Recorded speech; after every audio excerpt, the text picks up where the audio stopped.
welcome to this meeting of the Planning Applications Committee. My name is Councillor Anne Siren and I am the Vice Chairman of the Planning Committee, and I'll be chairing this committee meeting this evening. Before we start, and for those of you who don't attend this meeting regularly, I think it's helpful to just explain who everyone is here on the front of the chamber. So to my right are my fellow councillors, and we will be making the decisions tonight on the applications which are before us. And to my left are the planning officers who will present their reports, and they'll offer us their professional advice. So at the appropriate point, I will ask the objector and then the applicant to come to speak if they're registered to do so. And each objector or supporter will have a total of 3 minutes, or where there's a group, they'll share the 3 minutes, except where there's a councillor registered. And then once they have spoken, the committee will ask questions of them, and we can't allow people who are not registered to speak other than through these formal mechanisms. So turning to the agenda, do we have any apologies for absence? Thank you, Chair. We do not have any apologies. And do we have any declarations of interest? No declarations. Any other declarations? The next item on the agenda is the minutes of the previous meeting. Do we have any of those? We don't, Chair. No minutes, okay. So we will move ahead to the first application, which is 195 to 201 Earls Court Road. And I will hand over to Miss Westley.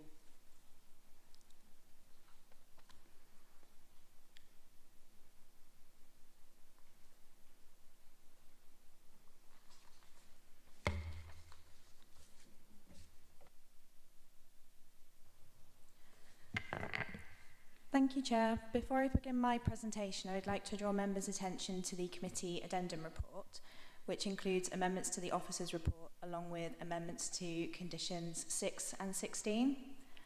This is an application for planning permission for the construction and replacement of the rear single-storey building at the site to create a 30-bedroom hotel, along with a restaurant at the ground floor level of the building.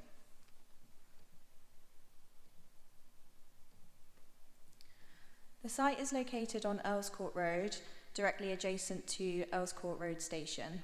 The front of the site is located within the Courtfield Conservation Area, with the rear of the site falling outside of any conservation area. As existing, the site contains a 4-storey mid-terrace property which fronts onto the Earls Court Road. The building is in commercial use at the basement and ground floor levels, with residential flats above. The rear of the site contains a single-storey building which is in industrial use, which is a modern brick-built flat roof, connected with the main building by an enclosed passageway. This rear building infills the entire site with access exclusively from Earls Court Road. This slide shows photographs of the existing front elevation and the rear elevation. Members will note the existing industrial building to the rear where the additional storey is proposed.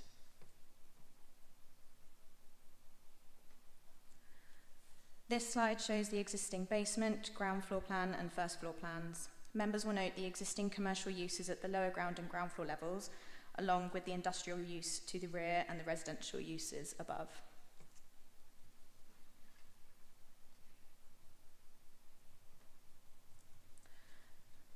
This slide shows the proposed basement floor plan, where there are 8 hotel bedrooms proposed.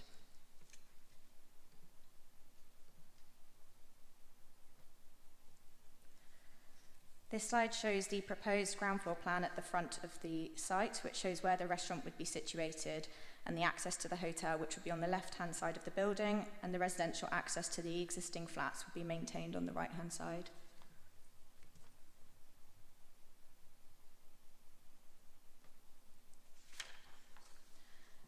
The remaining 22 hotel bedrooms will be located at the rear. Members will note at the ground floor level there would be 13 bedrooms proposed.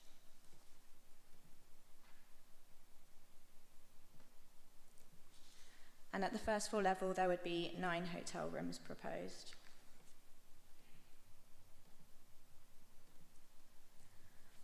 This slide shows the stepped form of the building to the rear, along with the green-brown roof and associated solar panels at the roof level.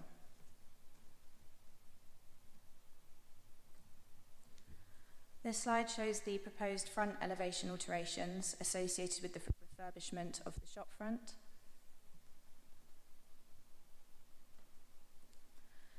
And this extract was taken from the submitted daylight and sunlight assessment, which members may find helpful as it shows the neighbouring windows at the rear of the site.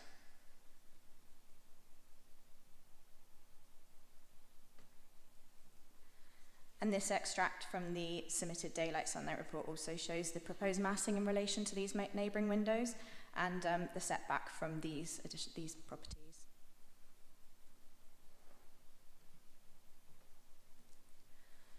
This slide shows a proposed elevation along the northern boundary facing towards Simmons Court with the proposed materials, which would be stock brick along with the oblique windows to mitigate against overlooking to neighbouring properties.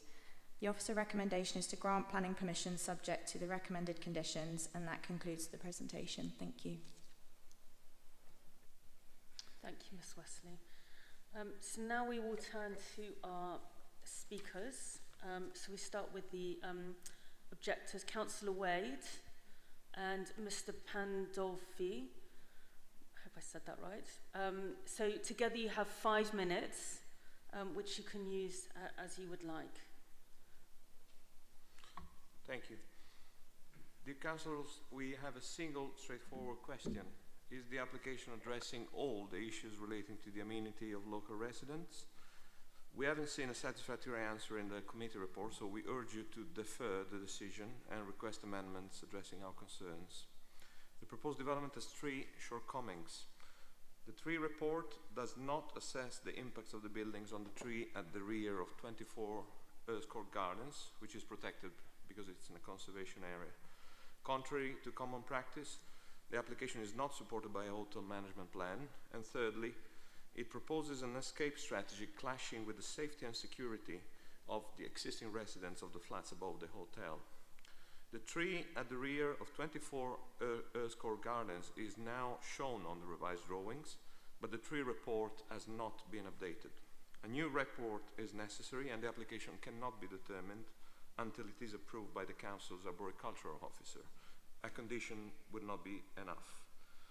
Hotel management plans are routinely submitted to the Council for application creating new hotels or expanding existing ones. This application does not have sufficient details on the measures proposed to control traffic and deliveries and to preserve the amenity of neighbouring properties. We request that the application is not determined until a hotel management plan is submitted and secured with a condition. Lastly, the commercial escape route of the hotel and of the nearby Starbucks Coffee involves the use of the communal hallway of the flats on the upper floors of 201 Earls Court Road.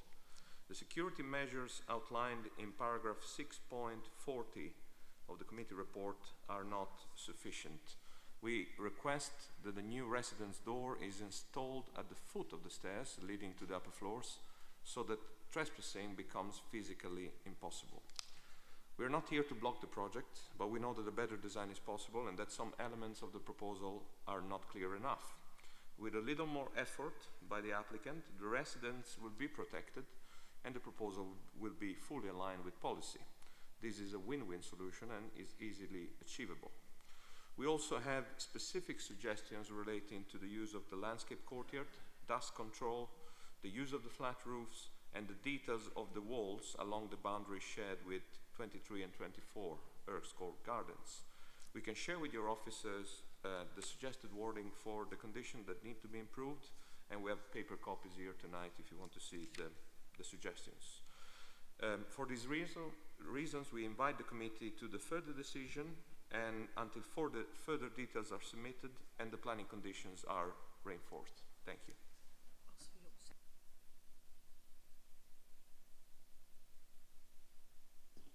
Yes, we have paper copy of the condition that we are proposing. Yes, I think at the end we will. No, it's left. Thank you. We welcome the reuse of this keystone building on our high street. but there's still information outstanding on important issues, which should be mandatory and not just conditions. Security during and after completion, fire strategy, dust mitigation during construction, air conditioning and extraction, demolition plan, construction management plan, construction traffic management plan, the hotel management plan, the landscaping and the long-term maintenance of the green roofs, and clarification on the location of the bike storage because there's potential impact on security. This is a landlocked complex site, and so there should be plans indicative or expanded as to the position of the air conditioning and extraction. The bank storage area is pre-war construction, and so it's essential that there is effective screening to prevent dust transmission into the adjacent properties and the preschool facilities in Earls Court Gardens that back onto the site.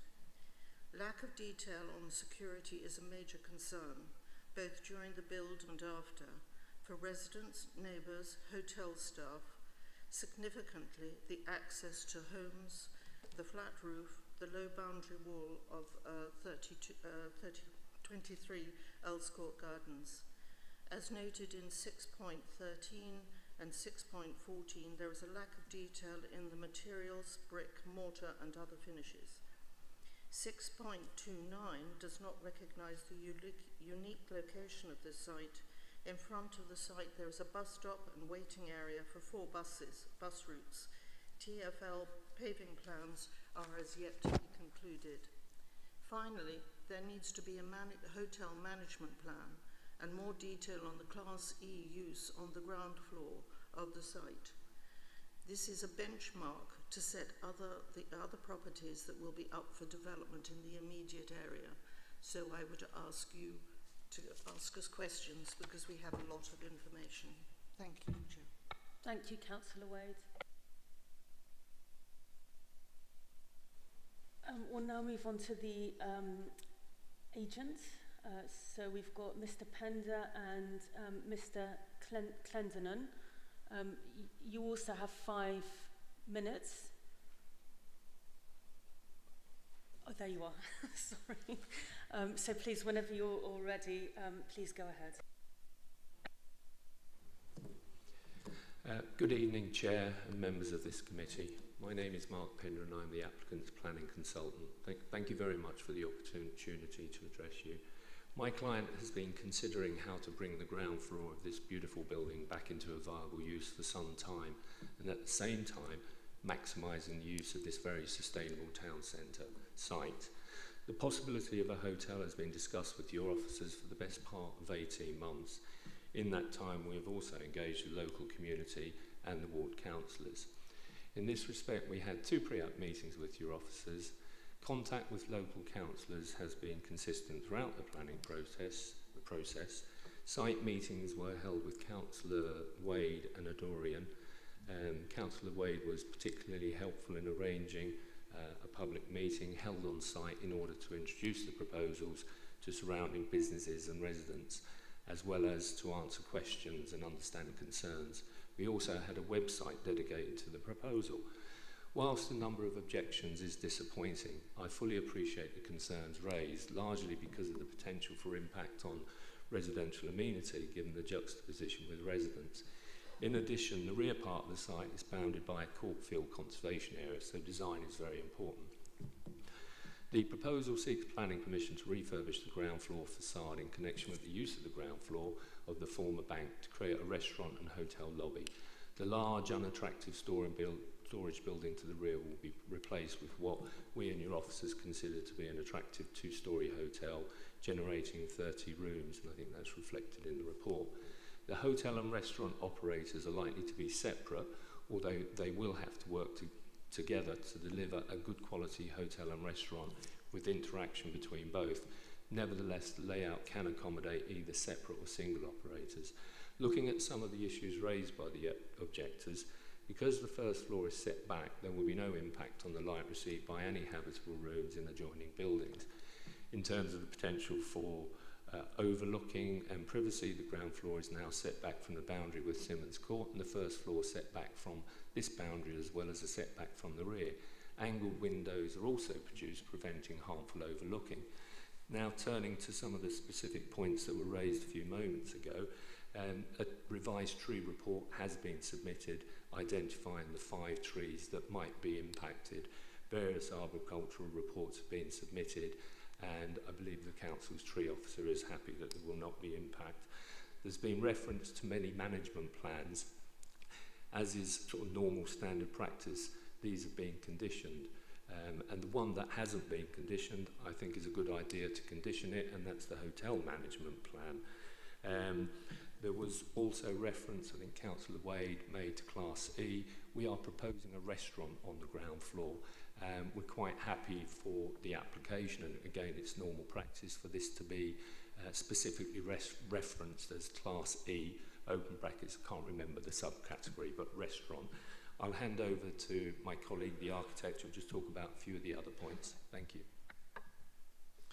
Yes, I'm going to, the points that I'm going to be addressing are the site security and the fire escape strategy, because that's something we've been talking about with the residents throughout the process. Currently, the building has 3 ways out, and they're all onto Earls Court Road. There is an established major entry, which is the large archway, which was the bank's major entry. As you look at the building on the right and left-hand side, there are minor entries. On the left-hand side, it's an open passageway to the rear of the site, and on the right-hand side is what we refer to as the residential entry. I say that because those 3 points of entry to the site are all that remains, and we integrate into them. How we do that is that the commercial use at the ground floor continues to go out through the main door of the building.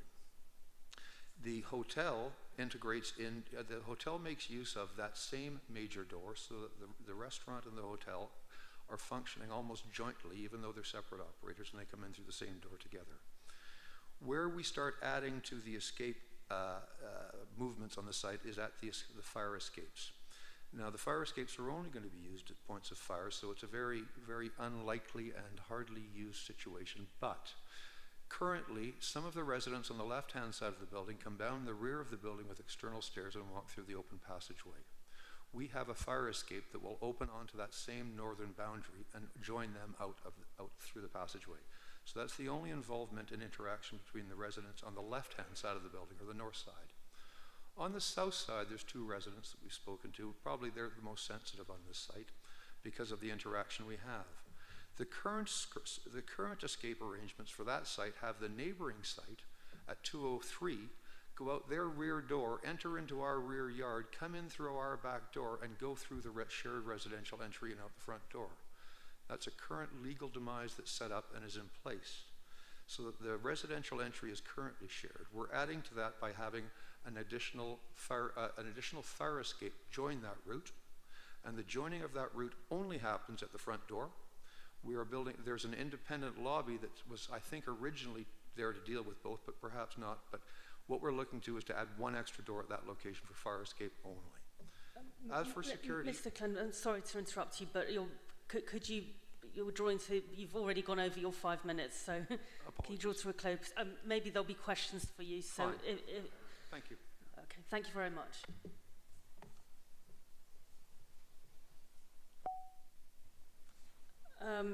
So committee members, may we start with some questions? Councillor North, and then Councillor Bactia, and then Councillor Zvedenek.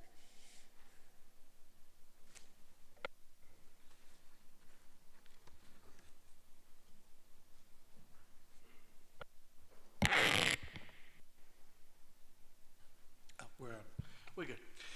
Thank you. Okay, so I've got a number of questions actually. Could I address the applicants first, if I may? Elephant in the room, fire strategy. Could you convince me that this is comprehensive enough in a borough that is very sensitive to fire strategies? Well, other than saying that the building is completely compliant with building codes for fire security, yes, unless you want me to describe the routes to you, but double exits, stairs, doors, widths. Okay, I'm going to ask that question to the officers afterwards. I'd also like you to convince me on your plans for roof gardens, greening and the brown roofs.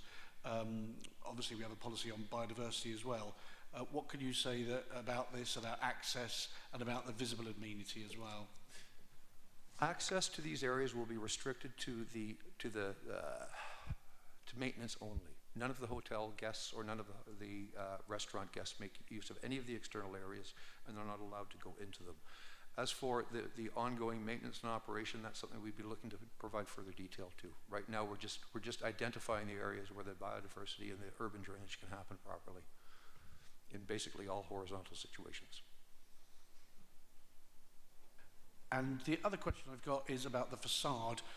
As the objectors have already stated, and I know the area very well, many of us love that building. It is a beautiful, very handsome building, and it's a great shame that it's been left empty for so long. I noticed that you're planning to restore the facade. Is this to its original feature where the 2 ATMs were? And will that finish look as close to original as possible? Yes, our intention is to repair where the bank machines were. We've had stonemasons down looking at it in detail, so we intend to use the same stone, same detailing, and have it repaired to original condition. And my final question isn't really a planning consideration, but I'm sure that lots of local people would like to know the answer to this question. How upscale is this operation going to be? A lot of the objections are concerned that it's going to be a budget operation. Can you reassure residents of Earls Court and the borough that that is not the case?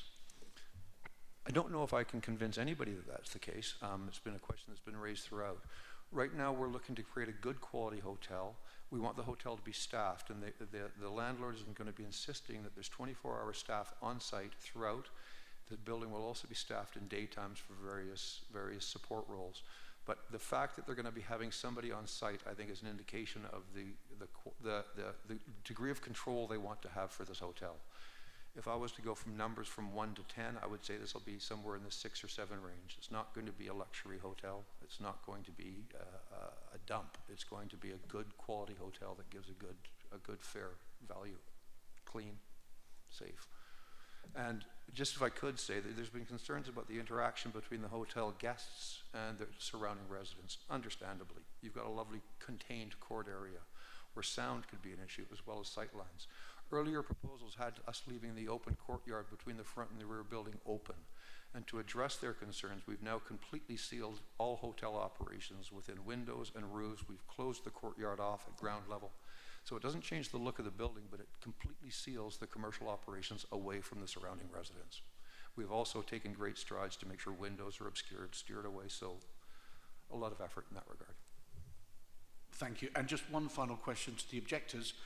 You mentioned in your opening statement that this was an important keystone building in the area. If further detail from this plan can be fleshed out, are you still objecting to it as its whole, or is it just the fact that you want more detail on some of the parts that you've already mentioned? I think the concern that we have is, yes, we have had a number of meetings and it's been very useful. Everybody would like to see the site used, but there really are substantial issues. For example, when we talk about the fire strategy, Starbucks at 203, escape access, they haven't gone through the common part of 201 and the door hasn't previously been opened. When you think of the exit in emergency for individuals that are staying in what we'd call the storage area, I think we need clarification because that element of the guests at the back has not been covered by the applicant. I think security, for example, I note that they're going to have bike storage. Well, the bike storage can only go alongside the waste storage area, which means it goes down a corridor, through a front door, serving the street. So in a way that compromises the safety of the individuals, not only in 201 but 203, and if you see the back of the building over Barclays Bank, which is the adjacent building. So I think everybody would like this to work, all right? But that we do have conditions that do need to be fleshed out at a later stage. And we do need to have the answers to the number of questions that I raised, because if we know it's going to be a restaurant on the ground floor, we do need to know an indication as to where the extraction and air conditioning is going, because it directly impacts on windows above, which are residential and long-term residential. If I may. Yep. If I may follow up on this, I think the answer is yes. We are happy for this to be deferred, if possible, with more details and reinforced conditions. That's our line. And we have conditions here, condition 6, condition 22, and two new conditions that we'd like to see added. Thank you. Sorry, I mean, one of my concerns about conditions is that then you start getting into salami slicing on an application. And so there is a concern that it might take a long time, they'll discuss it, they may even sell on, having had planning permission, but the conditions not yet embedded in the application, the granting of the application.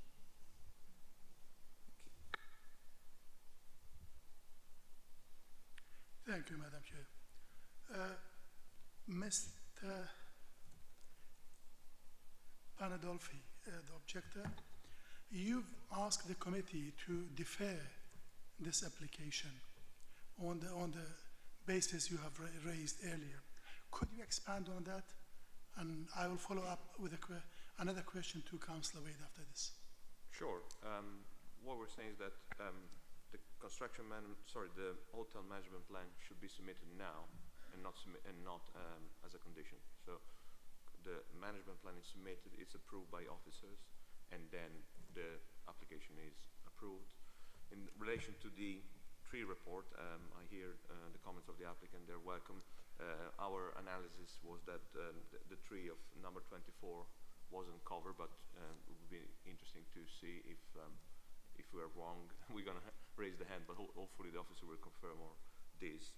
And in terms of the access point, also something that can be easily resolved with a minor design change. These, plus the changes to the conditions, we think are a good reason to ask you to wait for all boxes to be ticked before a decision is made. Thank you. Councillor Wade, to balance things up, I would like to ask you, if you and the objectors would like to see any conditions attached to this application to make everyone happy and safe, what conditions would you like to see? Yes, we have a list here, a paper copy. Yeah, condition 6. The question was for Councillor Wade. Sorry? The question is for Councillor Wade. Sorry. How unusual for me to be slow to respond. All right, so I'm going to read what this gentleman was going to say. It's condition 6, condition 22, new condition, 2 new conditions. But I have an issue that I come back to my point about the salami slicing, that this cannot be done by officer decision. It has to come back to residents. It is a nightmare of a site to actually develop. You're going to have to demolish. You've only got one exit. You've got the street, and you've got the actual building to be able to take the spoil out. You've got, the materials and everything to bring in. It's going to be a very difficult demolition and construction process. So this is not something that should be just decided in a back room. This has got to come back to committee. But I come back to the key points about security and the fire strategy. And I know that it's been discussed, but the point is it is a constrained site. Therefore, if there was an incident, it would affect Hotel Indigo, it would affect Simmons Court, it would affect the people above, number 20, I mean, because it is just jammed. You cannot, I mean, the courtyard area that we're talking about is actually smaller than the area that you're all sitting in. So you've also got the thing about if the hotel guests do get into the open area, you saw from the plan that there's the courtyard at the base of the original building, and then you've got an area where you can go round the extension, for lack of a better word. So what about people who live in 23, which has got a relatively low wall? What security? We don't know, because we don't have a hotel management plan. We don't know how they're going to enter the building. Are they going to come in with a QR code? We don't know the detail about how the rear courtyard, the storage area, could be monitored. Do you have CCTV? How routinely is it monitored? You could have people having a party which affected a lot of people, but actually would the people in the front desk, which is basically on Earls Court Road, be able to handle it? Would they get there in time? No, but the conditions are sorted out later. So that's our concern. We really would like this building to come back into use, but we have to be practical, and we have to consider that it is a constrained, complex site, and we just don't have enough detail for us to be satisfied that it should be granted at this stage. Thank you very much. No further questions. Thank you, Councillor. Just before we move on to Councillor Svedane, Councillor Wade, can you tell us what the new conditions that you're proposing are, please? Do you mind if I reply? So, as two modifications to condition 6 and 22. And a new condition on the fact that all the garden areas and landscaping courtyards should not be accessible to the public, and only access for maintenance and cleaning. And then the second condition we're proposing, it's about the hotel operating in accordance with the hotel management plan. That, of course, only if you agree that a hotel management plan needs to be submitted now, approved, and then conditioned, rather than being conditioned only. The other two suggestions we have are about condition 6 and condition 22. It's a wording suggesting minor modification. No. Thank you. Thank you. Really, to follow up on the point that Councillor Wade just made about CCTV, question to the applicants. What steps are you taking to ensure security and safety of the hotel and around the hotel?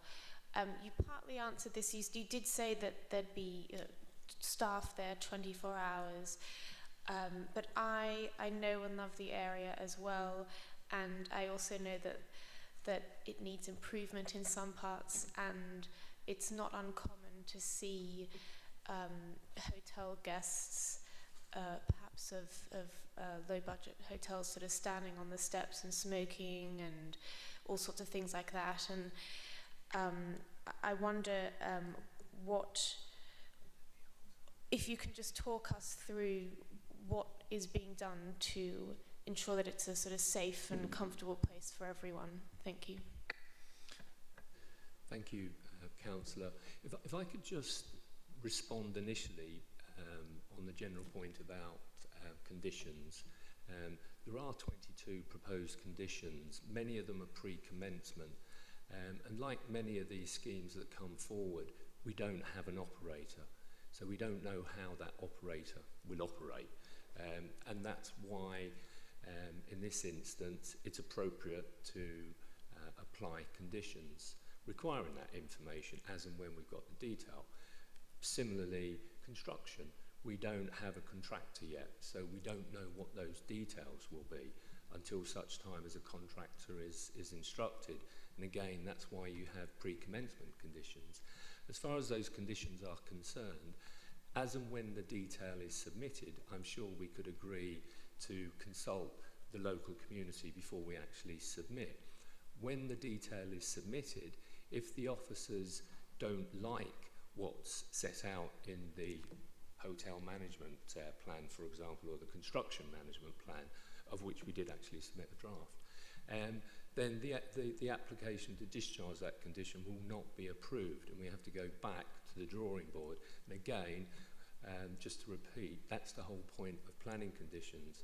The question that you specifically asked about security, I'll hand over to Duncan in a moment, but again, that will come out of the wash in the hotel management, the finer details, and we're more than happy to accept a condition and the wording that we've heard from the objectors.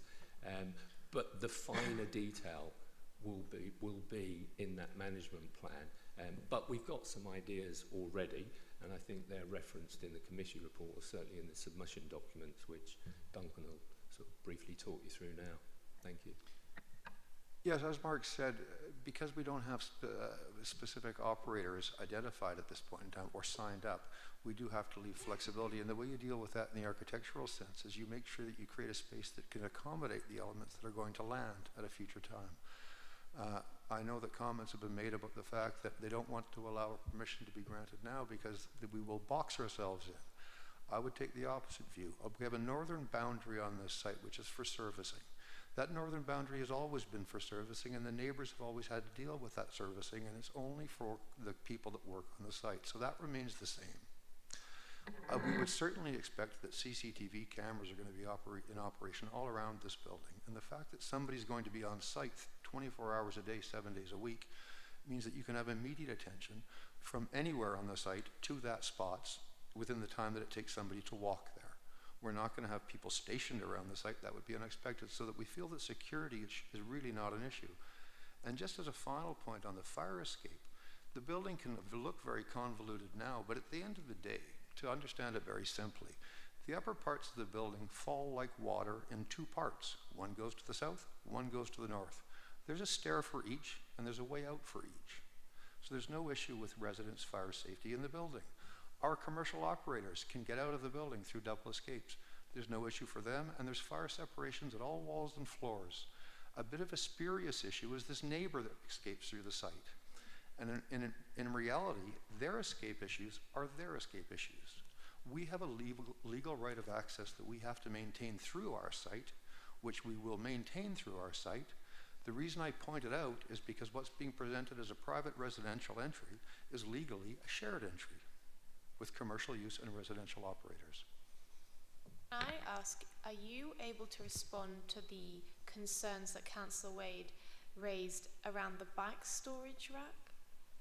Yes, and I should have been more specific on this when I was talking about this northern boundary area, because we have a northern boundary area that we've presented in some parts as green areas, in some parts as working areas, and we have a couple of refuse bins in that area, but there's a lot of extra area there. Cycle storage is not expected to be for any of the hotel tenants or any of the guests that are coming to the hotel as such, because they'd be taking care of themselves within the public space. The cycles that I think that are being discussed are staff cycles. And a staff cycle, we have plenty of room for that, and it will only be staff members going to that open northern boundary, which again, similar to the prior use, staff members walk along that boundary. And the neighboring boundary walls are all the heights that they are. We are not changing any boundary walls. We have actually made a point of even keeping our existing perimeter walls for tree issues. We don't want to have to screw with any foundations. And this new tree that's just shown up, which was a hedge 2 years ago and now is a tree, we know it's not going to affect our foundations. We have a tree report that comments on that. We've addressed that tree in every regard. So we think we're pretty comfortable that we've taken care of their concerns. And by condition, we have no problem with conditions. We understand the nature of further detail coming. As I say, our job is to design a flexible building that can accommodate the future unknowns. If I could just add, we're talking about 2 parking spaces. That's what's required. It's not like 50, which would cause problems. Clearly, it's 2. Thank you. Councillor Ratty. Thank you, Chair. question to the applicants about the use of the restaurant. Just briefly, could you just briefly explain, because there's some concerns raised in the public comments. Thank you.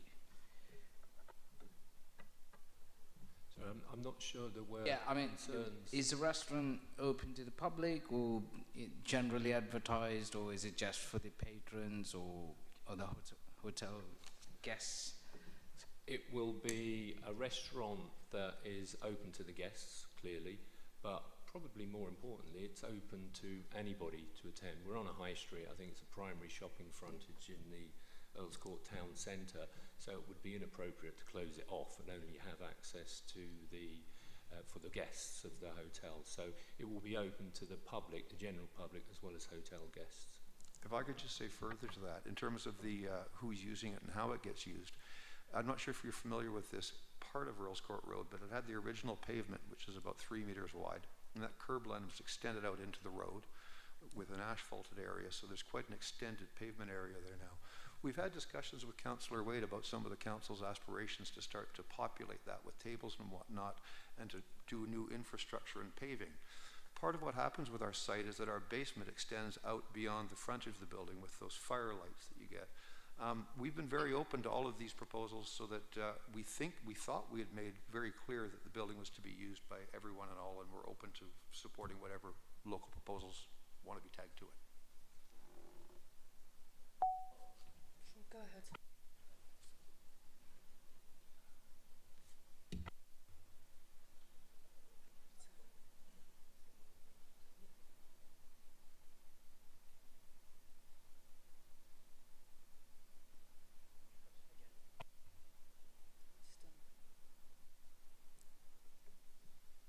Does it work?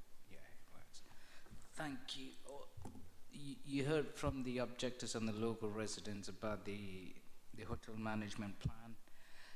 I understand, I mean, technically the application has been approved, but would you be keen to accept that and produce a management plan just to give confidence for the residents that, you know, it's all been done in pure fairness, and then give way to residents' concerns? Thank you. I think if your question is, are we happy to accept a condition requiring a hotel management plan, the answer is simply yes. I think it's a very good condition to apply, and I think we'd also go as far as to say... I mean, deferring the application, and you would produce a plan. I think if you're asking whether we're happy for you to defer the planning application pending the submission of a hotel management plan, it makes it quite difficult, because, as I said, we don't have an operator, so we don't know how that operator will actually use the site. We could prepare one, but it's not necessarily how the operator is going to operate, and all I can say is that we're happy to accept that condition, and it clearly would be a pre-commencement condition, and it will set out what the operator, when that operator, we've agreed a contract with the operator, it will be how they will operate, and it's for your officers to advise you whether or not that's acceptable, or to approve it under delegated. But come what may, we're happy to... I've done it many times, recently with a hotel actually in Lambeth, and we actually accepted conditions, including whereby we had to discuss the proposals for a construction management plan, a hotel management plan, before we submitted it. We didn't necessarily agree all the finer details, but we engaged and we incorporated as much as we possibly could, and we'd go as far as we possibly could. And I think that's the appropriate way to take it forward. We don't know who the operator is, so a management plan submitted now, the application was deferred, would be sort of meaningless, I think. If I could just say further to that, because as Mark said, there's a catch-22. You don't have the management plan until you know the operator, and back and forth, so that if you deferred it, you have to defer till we get an operator, and an operator is not going to sign up until they know what they're signing up to.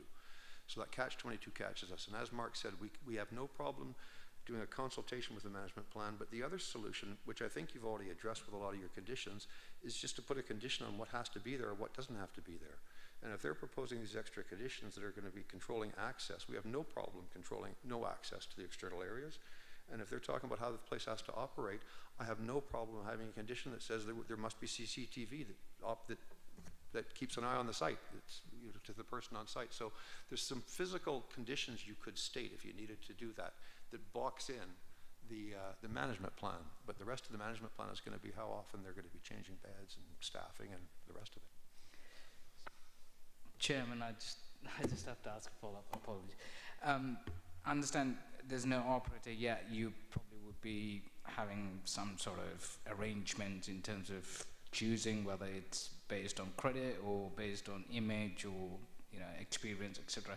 Would you be happy and keen to engage the local residents in choosing the operator? Obviously not. They won't have a say, but in the process. In the process, but I have no problem involving the local residents with the process at all. Obviously, commercial decisions are going to be left to the person who owns it. Last question for Councillor. One final question, Madam Chair. Thank you very much. Councillor Wade, the management plan was one of the concerns, but I believe you have other concerns, too many. Before moving to the officers and hear their views on the questions, could you remind us of the major points? Thank you. I think that what we have here is we've actually got a developer who's acquired a site. It's very hard for them, I would suggest, for them to provide a hotel management plan if they haven't found somebody who's going to be taking over the site. So I think in granting the application, yes, they can say they'll do X, Y, and Z, but until we actually have people who are going to be operating the hotel and the restaurant, we actually don't know whether or not the conditions that would be attached to the granting of an application will be robust enough to be able to deal with it. They say they're going for level 6, all right? So it's an interesting market, Earls Court, at the moment. As you know, we have 73 hotels. 7 of them are actually refurbishing, and they're going for they're going for a different methodology, like QR codes to get in, only one person on site. So we can put these conditions on, but you know as well as I do that they could apply at a later stage and change it. And so we don't really want to have to go through that again. We don't want the delay. We do want the site being used, but it's got to have robust conditions that are actually enforceable and actually understood by residents and also the other businesses in the area. It's very important that they don't have people who were actually signed on the dotted line to take up this space. Therefore, it is providing a shell, isn't it? So that's my concern. Thank you. So we'll now move on to the questions to the officers. So I think I'd like to start. I mean, I think there seems to be a kind of general agreement that the site should be brought into use, and I think there seems to be agreement that what's being proposed is acceptable for the local area. Can you explain to us about some of the information that's missing and what you might expect to see in a planning application? So I would be interested in your comments on the hotel management plan. You know, we've heard what the applicant has said, the fire safety strategy. Did you receive one? How robust is it? How dependent on the operator should that be? Because I do have concerns about the fire strategy and the piece about the security, and if there's any further information you would have expected in the application. Yes, so officers came to an on-balance recommendation that the application would be acceptable subject to the recommended conditions. The site is located within sort of the Earls Court shopping district centre, so a hotel use has been deemed sort of acceptable in principle from a policy side of things. Typically we do we do sometimes have operational management plans associated particularly with restaurant uses and hotel uses. So if members felt that it would be appropriate in this case, we could add a condition on requiring details of the operational management plan to be submitted prior to the commencement of the development. We could also include a requirement within the condition wording for the applicant to engage with residents and show how their consultation process has contributed to the development of that operational management plan. So I hope that addresses sort of the management plan question. So are you saying you would normally expect to see that or not see that at this stage of an application being? It's not necessarily a validation requirement or a requirement through the planning policy, and then it depends on a case-by-case basis. Particularly in this case, it could be included as a condition given the number of bedrooms proposed and the different uses. Okay, and what about the fire safety strategy? Yep, so a fire safety strategy has been submitted with the application. Understand members' concerns. I mean, we have the new policy in the local plan, CD16. So if members felt that the development didn't comply with that policy, or if it was deficient in that particular information and didn't meet that policy requirement, then members could refuse it on that basis. But for this application, one has been provided. And can you just talk to us about whether you think it's sufficient, given what we've heard from the objectors and the very tight site and this one access, three accesses that we've heard about? Yeah, that's fine. It might be helpful if I pull up the floor plan.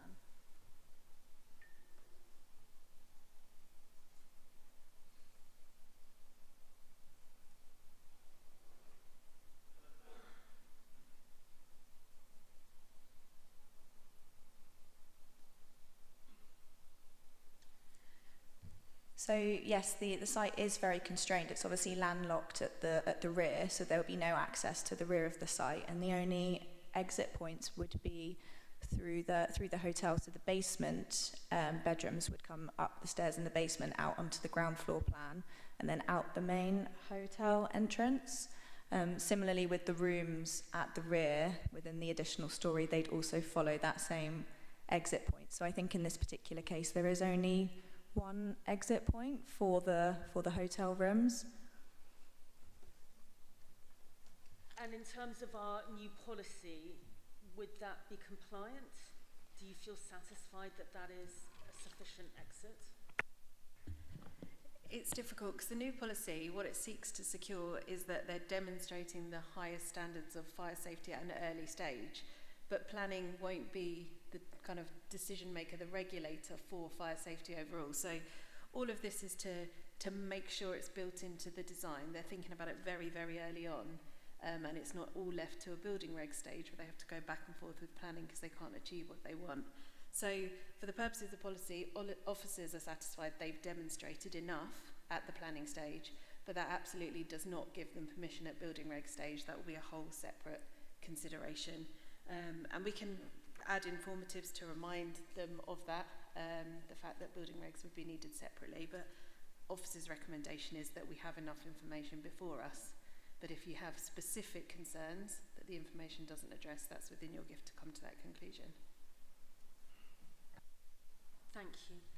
Questions? You've heard that the objectors are asking for a deferral until we have answers for all these questions. Would you support such a request? I'm going to jump in there again. Thank you, Councillor Bakhtiar. It's really difficult for us as officers because we then need to collate this information, try and understand what exactly you want, so you have to be very specific about reasons for deferring, reconsult at cost to the council, and then come back again to you. So it's much better for officers to reach a conclusion on a case and then re-present it to you. So if you see things as being deficient, we've got a clear direction going forward. So we would encourage you to make a decision on the application rather than defer based on our recommendation.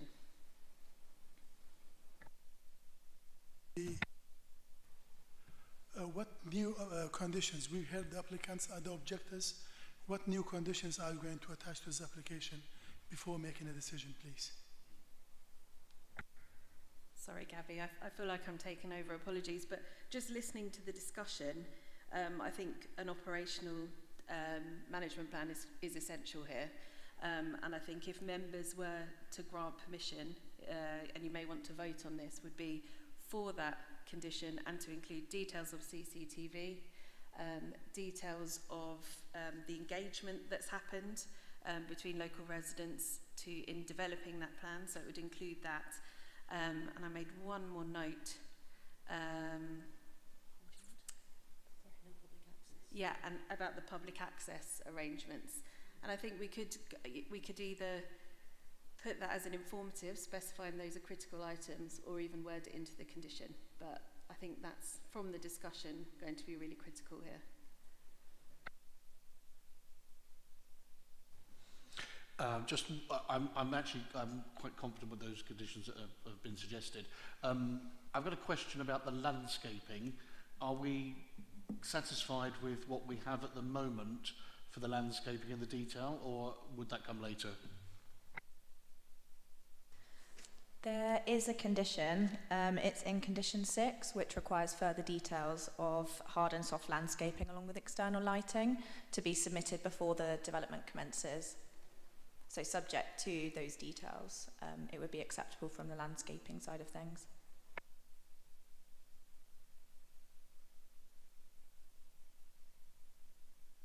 Okay, so let's move towards a decision on this. I mean, what I've heard is concerns from a local councillor and residents.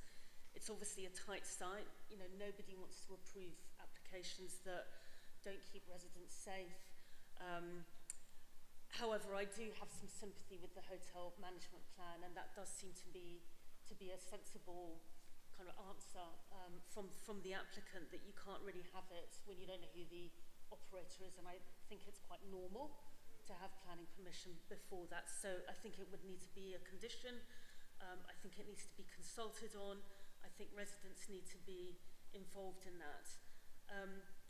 The fire strategy, you know, when I first looked at it, I have to admit I did have concerns about getting this number of people out through quite a narrow access point, but I think work has been done on it, and I feel quite satisfied that at this point of the application, whatever is required has been done.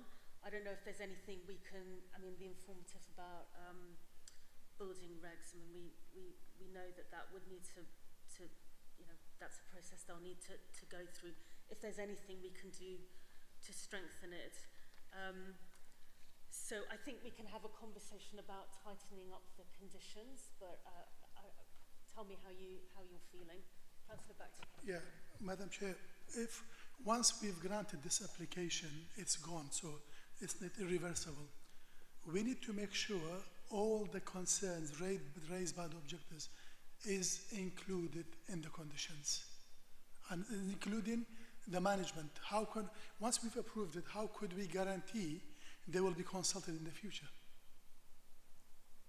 So I think that's something we can discuss with the officers. I guess what I'm sort of feeling is I don't think a deferral is the answer here, and I also think a refusal on the basis of a lack of information. I'm not sure what we would be asking them to provide. So whilst of course we want to make sure that everybody's consulted and that everybody's safe, I'm not sure what additional information can be provided to support an application. I mean, to me, a fire strategy is absolutely part of the application, but that has been submitted and our officers are comfortable with it. So I'm not sure what the reasons would be, I guess is what I'm saying. So we can have a discussion about conditions and tightening them. We've got some ideas, but is that how everybody's feeling, that that's what needs to happen? Okay, and so I think that's where the committee's at with this application.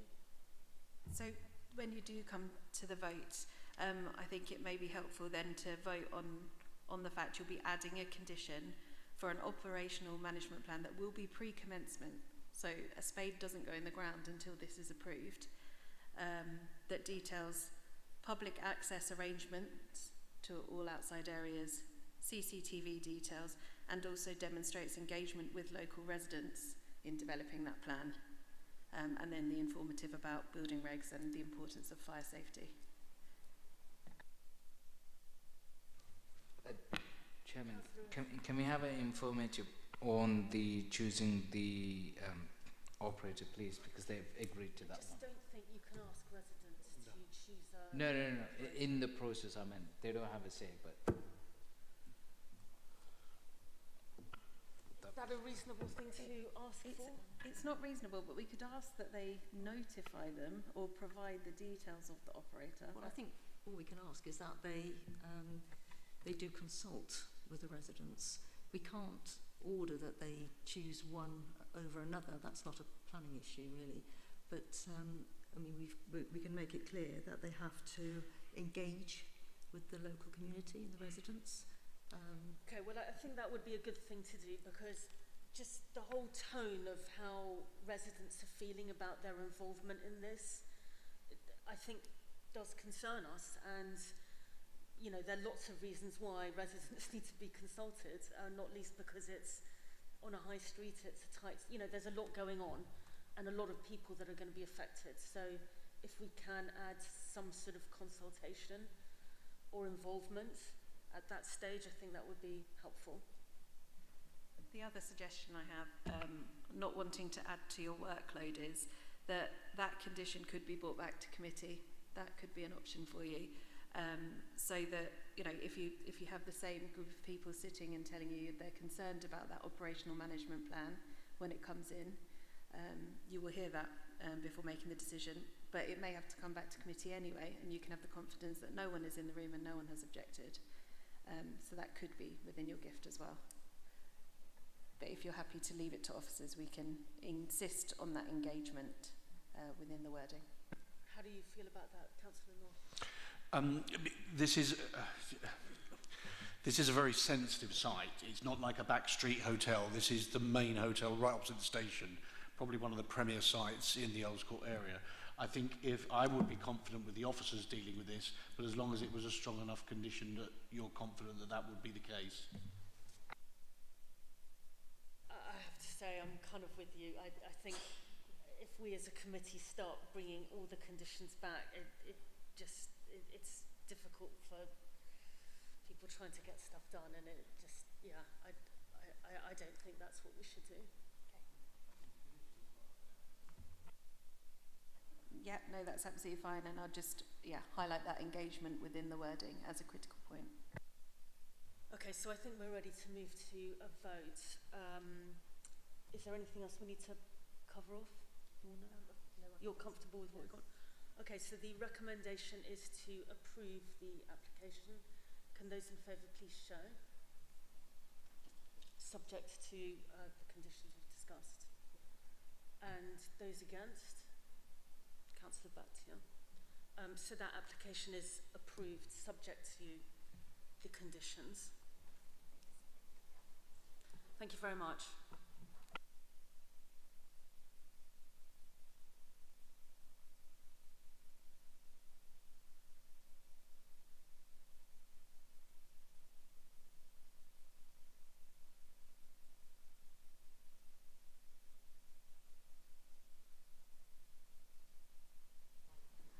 You'd like a break? 2 minutes? Two minutes.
we're ready to restart. Thank you for waiting.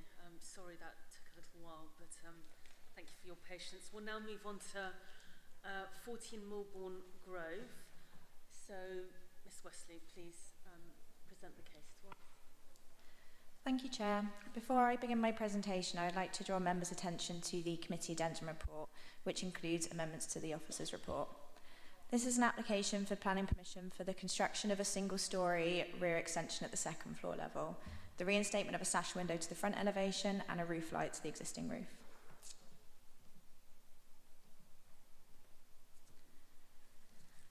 The property is an end-of-terrace, three-storey Victorian building which is sited on the south-eastern end of Milbourne Grove and forms part of a wider terrace group of properties. The site is currently used as two self-contained residential dwellings, a flat at the lower ground floor level and a maisonette unit occupying the upper levels.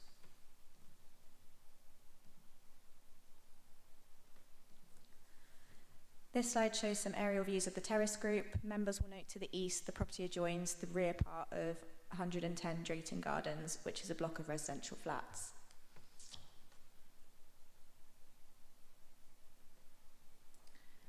This slide shows the existing and proposed rear elevations, which show the proposed rear extension sitting between both the first and second floor levels of the building, along with an additional sash window which would serve the proposed extension.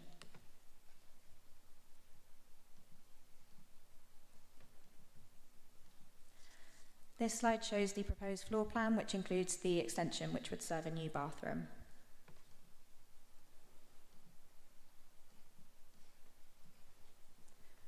This slide shows the existing section of the building.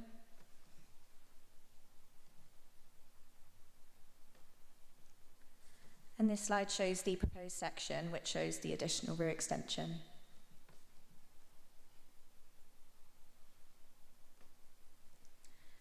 This extract is taken from the Daylight and Sunlight report, which shows the proposed massing against the neighbouring windows at 110 Drayton Gardens.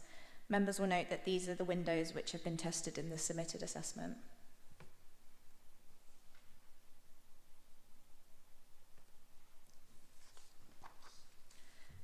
This slide shows some photographs taken of the application site where the proposed extension would be situated. Members will note that the blue line on the left-hand image is the additional height for the proposed extension. The officer's recommendation is to approve the application subject to the recommended conditions. And that concludes the presentation. Thank you. Thank you, Ms Wesley. So we have a couple of speakers in this case. Can we please start with the objector, Mr. Dakani? And thank you. You've got 3 minutes. Thank you, Chair, and good evening, Planning Application Committee members.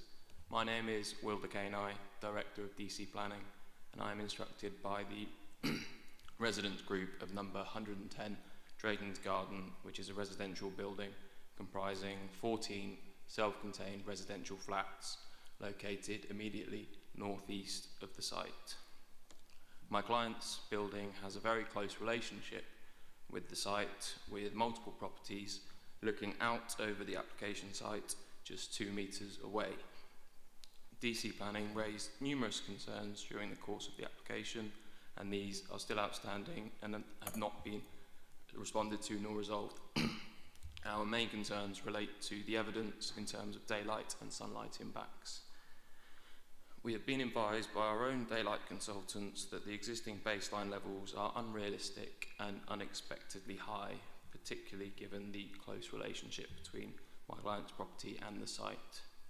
If an incorrect baseline has been used that is too high, the proposed daylight levels can also not be relied upon and would likely be artificially high, which is what looks like to have been assessed here. The existing windows that you would expect to be affected the most are only marginally impacted, and those that you would expect to be affected the least are most impacted. So it seems there has been fundamental errors in the modelling and the subsequent assessment. In addition, the standards that have been applied in the daylight study relate to assessing new build developments and not neighbours within existing buildings, and therefore this is considered inappropriate and should be questioned. No rebuttal or clarification to these points have been provided by the applicant or officers to date, and it is our view that the submitted daylight and sunlight evidence cannot be relied upon when coming to a decision on this application, and in the absence of accurate technical evidence, the application should be refused. Thank you for listening, and I hope you take these serious concerns on board when coming to your decision this evening. Thank you very much. And now to the applicant, the agent, Mr. McPherson. Hello, good evening. My name is Hamish McPherson, and I'm the architect and agent for the proposed extension at 14 Milbourne Grove. The proposed extension involves a modest addition to the second floor, positioned above the existing closet wing, but within the same footprint. The height of the closet ring will increase by 2.5 metres in total, and as you said, accommodate an additional bathroom. To ensure material consistency, the proposed elevation will be constructed using bricks matching the existing rear facade, a lead flat roof, and timber sash window that mimics the existing fenestration. As the proposal is for a bathroom, any opaque glass for the window would be acceptable if required, further addressing any privacy concerns. It is important to note the proposed extension would raise the closet wing to a height similar to the adjacent properties located at 10, 11, 12 and 13, all of which have a closet wing higher than that of the proposal.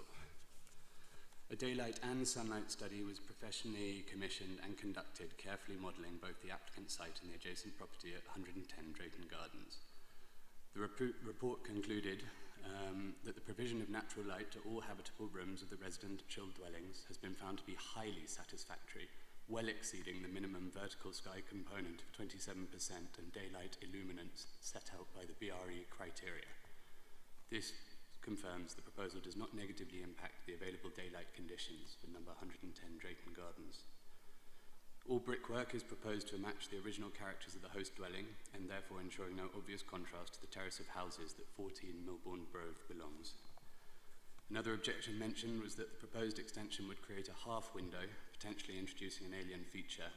Not only does the existing property already have such half window, but more importantly, the extension was designed to minimise the overall height and therefore further minimise any effect on the neighbouring properties. The half window will provide light to the stairway and preserve the original arched bricked lintel, which is a valuable feature of the original property. Further concerns were raised about noise in the construction process, whereas all construction works would adhere to the working hours defined by RBKC, 8 till 6, Monday to Friday, no work on weekends or public holidays, and all works would be conducted from the site of 14 Milbourne Grove. There would be no need for access to the adjacent properties, and scaffolding would only be located at the rear, with no direct access from the street.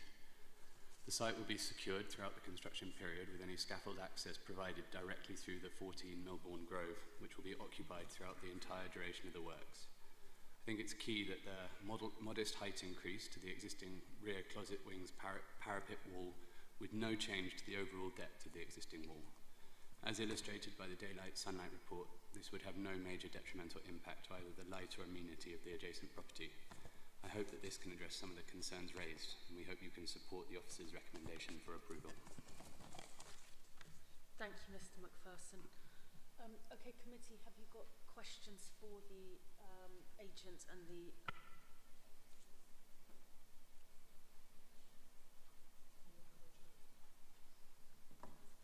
Yeah, thank you. Looking at the photos, you've mentioned that the distance between the two buildings is 2 meters. But there are already, in the past, we've taken this point in consideration. But now you see the entire building is 2 meters apart. So how do you think this might impact on those you are representing? So we're not questioning the encroachment in terms of distance. We're not questioning that it would reduce to less than 2 meters, but we are questioning the daylight and sunlight study that has been carried out, where those windows closely abut the flank wall, because the existing baseline numbers that you get in terms of vertical sky component are quite high for a window that's looking out on a wall that is 2 meters away. So we would question the modelling that's been done and the results that were arrived at, because our daylight and sunlight consultant that reviewed it were quite surprised at the results that they were getting from those windows.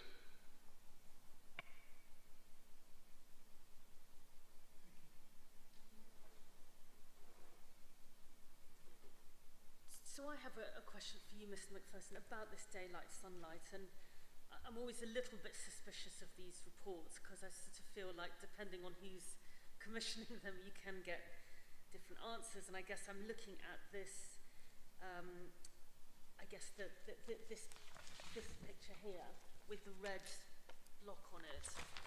And I can see that there's 2 bedroom windows opposite that. And I feel like this picture really, it's hard to see how the addition of the red box would not impact the 2 bedroom windows that are looking onto it. So just talk to us about why you think the results are right and how they can be right, given that there's going to be quite a significant wall in front of 2 bedroom windows. Sorry. I think that can be easily answered by the orientation of the site. The front of 14 Milbourne Grove is essentially northwest facing, meaning that as the sun, as we know, rises in the east and sets in the west, the majority of the sunlight, and it's actually present in the same report, is projected towards the house in Drayton Gardens. I think the reason that the light levels could arguably be low is those properties are immediately blocked by the enormous flank wall of the cinema adjacent to these properties. I think the reason that the light levels are sort of so minimal in their disruption is that by the time the sun gets round to the west, the majority of the windows that are being objected to already fall in the shade of the bulk of the existing building, and therefore, due to the orientation, the proposed extension actually has very minor effect on the adjacent properties.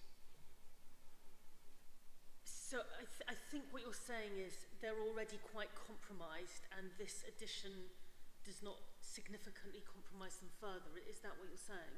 Yes, Chair. If you look at the photos that were previously presented in the report, you'll see that this 2.2 metres is indeed the case. Those windows have never benefited from a lot of light.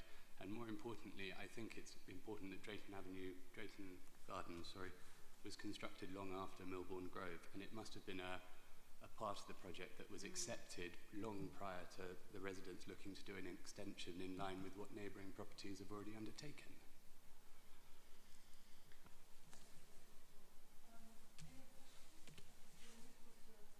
Sorry, we'll move on to questions for...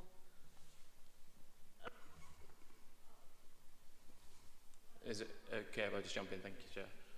It was just on the point about the existing windows having a low access to daylight in terms of VSE results, which I think we all agree they do look compromised and substandard. They wouldn't meet standards if you were to apply it against a new build.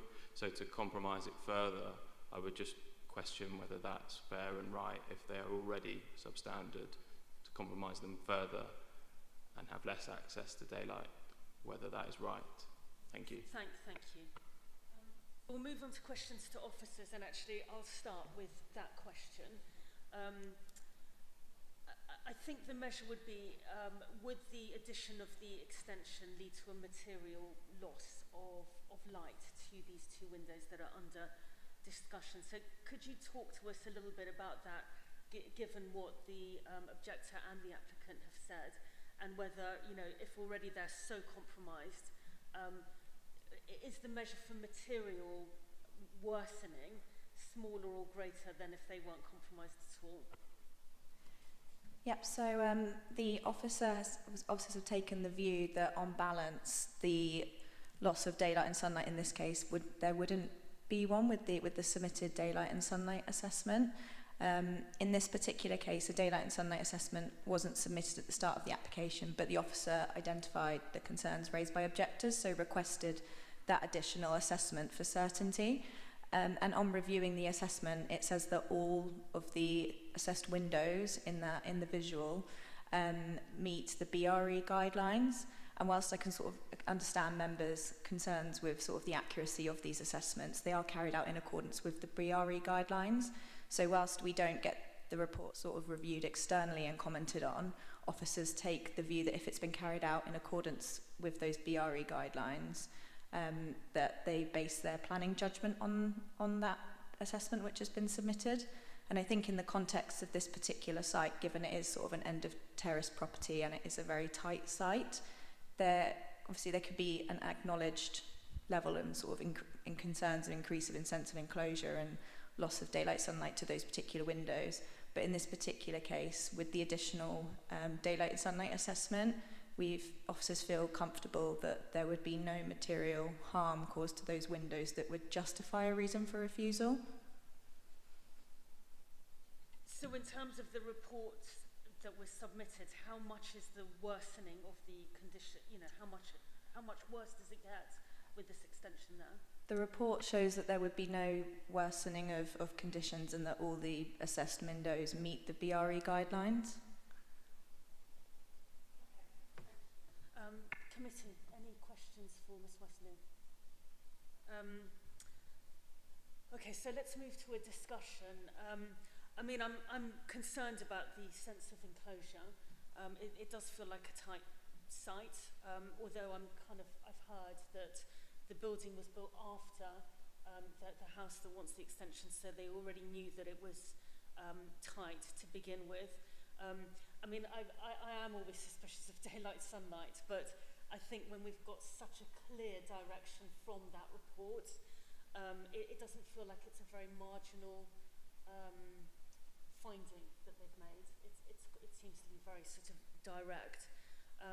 So my feeling is, on first glance, it doesn't feel like it should be permitted, but actually based on what the report says and based on the fact that several of these houses have got these second-storey extensions, I think it's quite a marginal decision, but I'd probably be in favour of moving with the officer recommendation, but I welcome your thoughts.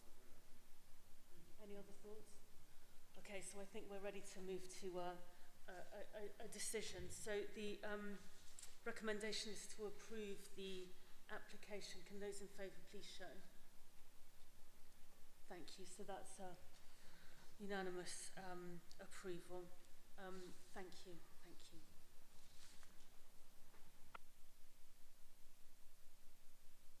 Okay, we now move on to the two applications in 139 Old Brompton Road.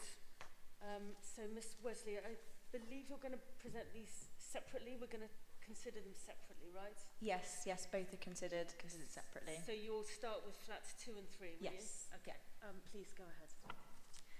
Thank you, Chair. This is an application for planning permission and listed building consent for the amalgamation of 2 residential flats to create a single 3-bedroom flat. The proposals do not include any external alterations. This application is recommended for refusal as the proposals would result in the loss of a residential unit, which would be contrary to policy H01 of the local plan. The associated listed building consent is also recommended for refusal due to insufficient information.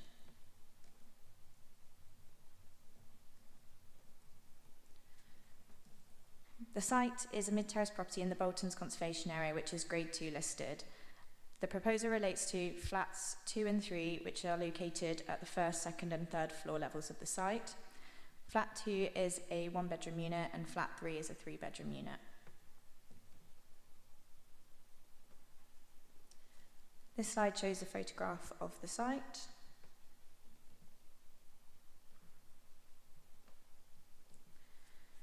This slide shows the existing floor plans. Flat 2 is situated at the 1st floor level and measures approximately 52.7 square metres, and flat 3 is situated at the 2nd and 3rd floor levels and measures approximately 95 square metres.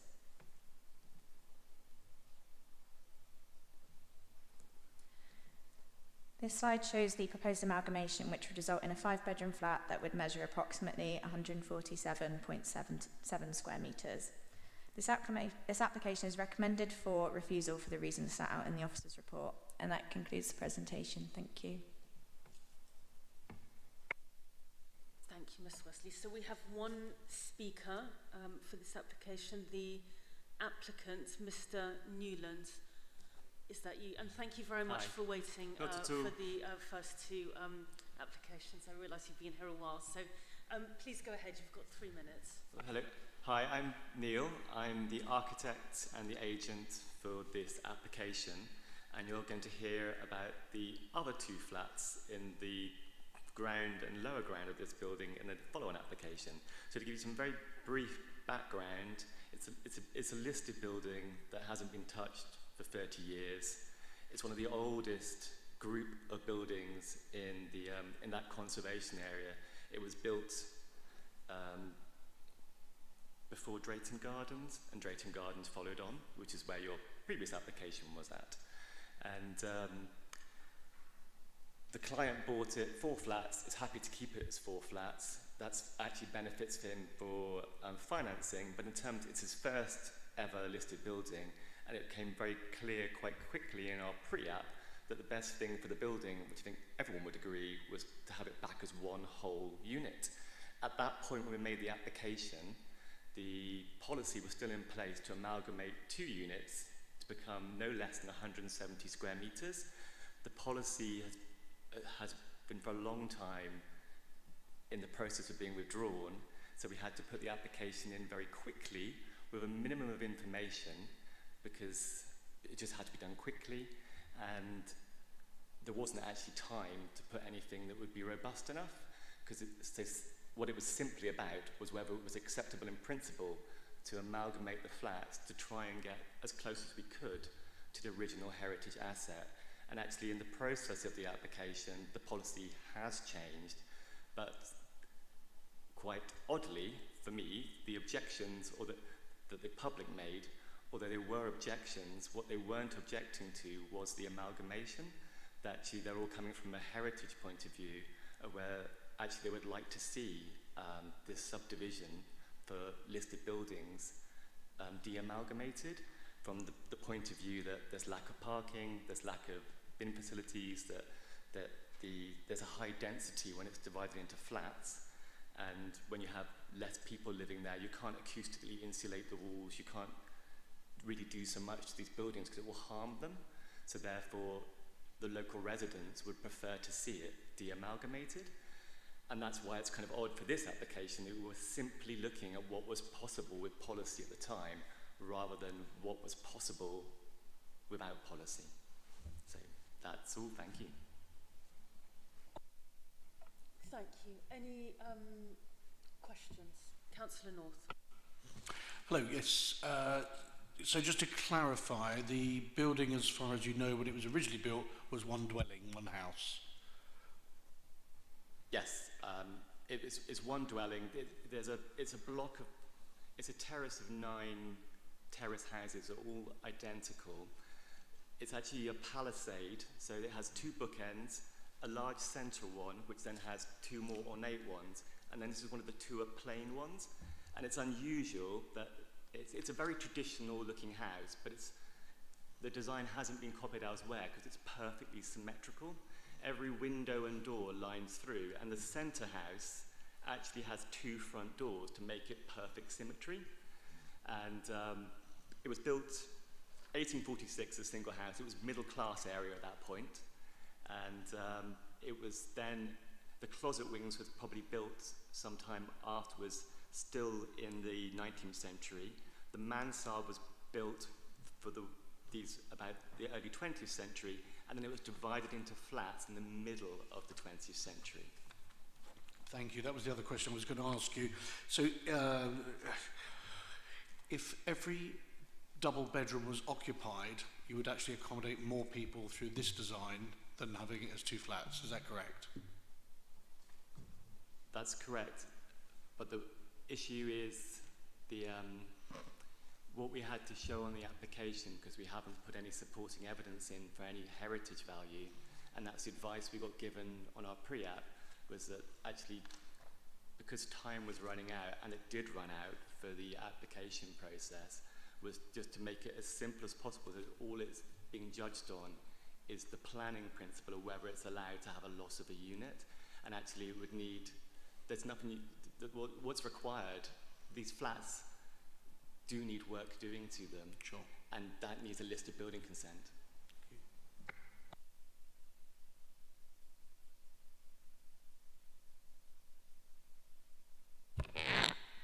Sorry, just a quick question. So, not a question about the amalgamation itself, but I'm just reading through some of the comments from nearby residents, and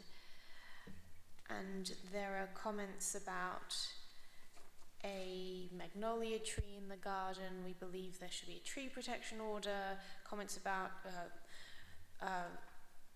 applicant's history of failing to respect the requirements for work on a heritage building and disregarding the structural integrity of the neighbouring buildings, etc. So lots of comments about various different things that are not to do with the amalgamation, could be related to the amalgamation. Are you able to comment on the extent to which these are related to the specific application to amalgamate? Thank you. So they're all valid comments for a planning application, but there's no external works that would affect the tree. The only works we're proposing is to actually remove an internal partition which then joins two flats together on the stairs. So in terms of, there's very little structural work that would affect neighbours, but they do also have a point that the owner of this building is their first listed building, and they did do some work which had to be stopped because they were clueless. So I can understand where some of the neighbours are coming from.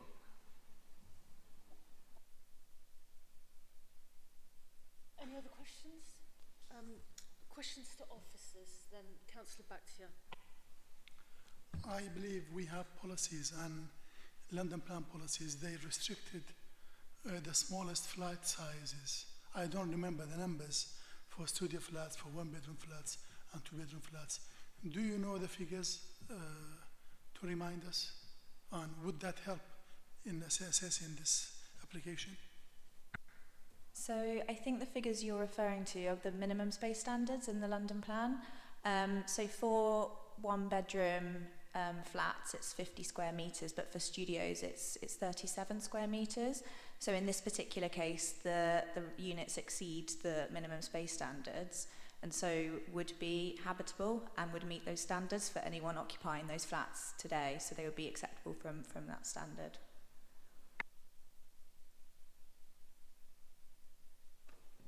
What's the total size once amalgamation is done, like flat A, flat 1?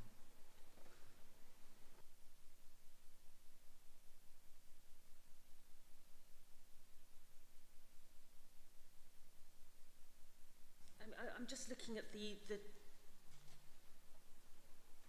top floor flats. So yeah, the total for flat 2 and 3, when if they were amalgamated, would be 147.7 square metres.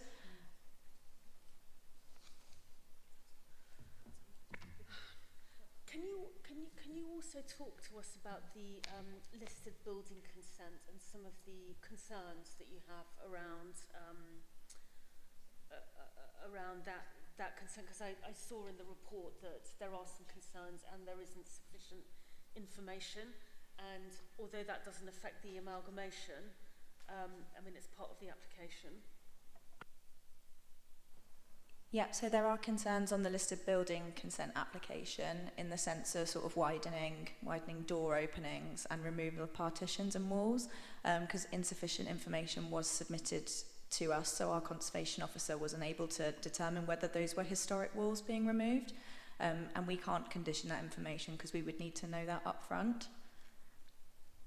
So I think the issue with this is, I mean, it's two applications. If we were minded to approve the amalgamation, we could do that, but then not grant the listed building consent, or you could refuse both of them, but they're kind of two distinct and separate issues. I mean, what are your thoughts?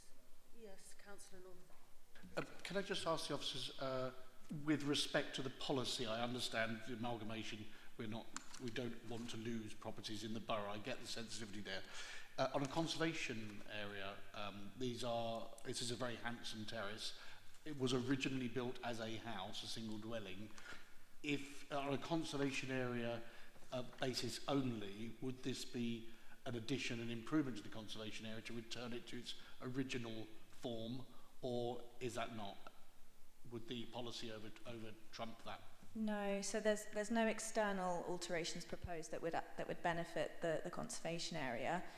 Obviously, we appreciate the historic nature of the house, and at one stage it would have been one dwelling, but now the new local policy has come into into place and was only recently adopted in July. So officers have given obviously weight to that policy, and it doesn't comply with HO1. I understand. Thank you. What are your thoughts, committee, on this? I mean, I recognise there's been a change of policy, but these are quite substantial flats in their own right. They're not tiny.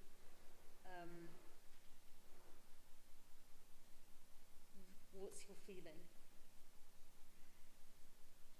Well, I realise that we have this policy and it's very difficult, and there seems to be very little flexibility with it. However, we are presented and asked to be flexible with this case. If you were to ask... I'm sorry to interrupt. Just to remind you of the test you need to go through. Sure. So, under Section 40 of the Town and Country Planning Act, you've got to accord with the development plan unless other material considerations exist. So you wouldn't be able to apply it flexibly, just to remind you of the need to do the correct decision-making process. So I'll leave that with you. Thank you. That's a good point. Thank you. And just to follow on from that, a material consideration might be, I mean, there's some sizing. I mean, if one of them was absolutely tiny, compliant, but like on the verge of not being, that could be a consideration. Yeah, so since the local plan was adopted on the 24th of July, formally adopted, so it changed kind of before then, we've had ones approved where they're, the flats are very small, or they've got poor outlook or poor light. So there have been reasons why. I think there's also discussions been had between officers where there's heritage benefits and in smaller cases, but we didn't have anything to present here, unfortunately, as a benefit from officers' point of view. I mean, I kind of feel we've got a policy, and these look like very nice flats to me, and I'm not really sure why we would move away from a policy that we all signed up to 3 months ago. We don't want to lose units, and these are decent flats. They're good dwellings. So, I don't know, over to you. That's my feeling.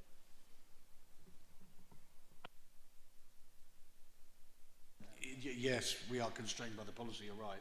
As much as my gut feeling says that it was originally built as a house, it's been divided in some modern time, but it returned to being a house. Yeah. And in fact, there'll be damage being done to it. But you're right, we're constricted by the policy. I'm not seeing if there are exceptions, and there are always exceptions, and policies have to, we have to interpret them, and we have to see how they, residents will come, and there's always going to be exceptions to the policy, but I don't really see where that applies to this one.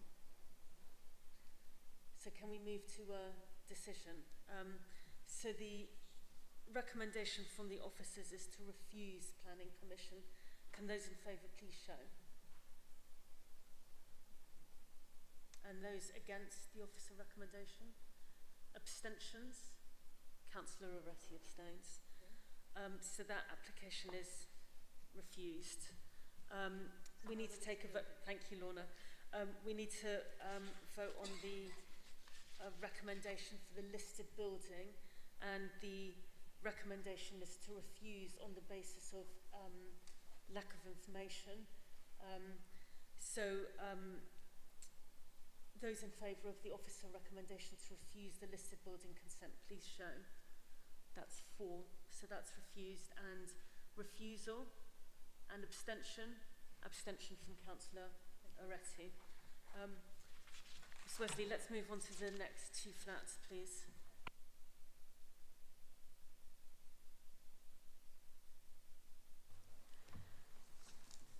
Thank you, Chair. This is also an application for planning permission and listed building consent for the amalgamation of 2 residential 1-bed flats to create a single 3-bedroom flat.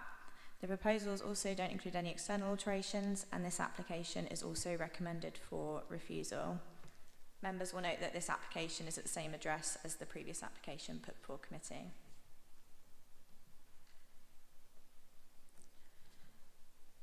Yep, and And the application is at the same site, which is Grade 2 listed building in the Boltons Conservation Area.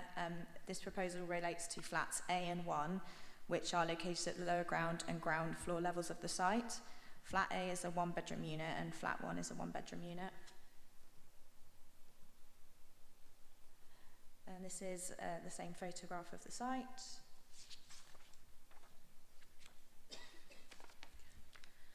This slide shows the existing floor plans. Flat A is situated at lower ground floor level and measures approximately 63.2 square metres, and flat 1 is situated at the ground floor level and measures approximately 43.35 square metres.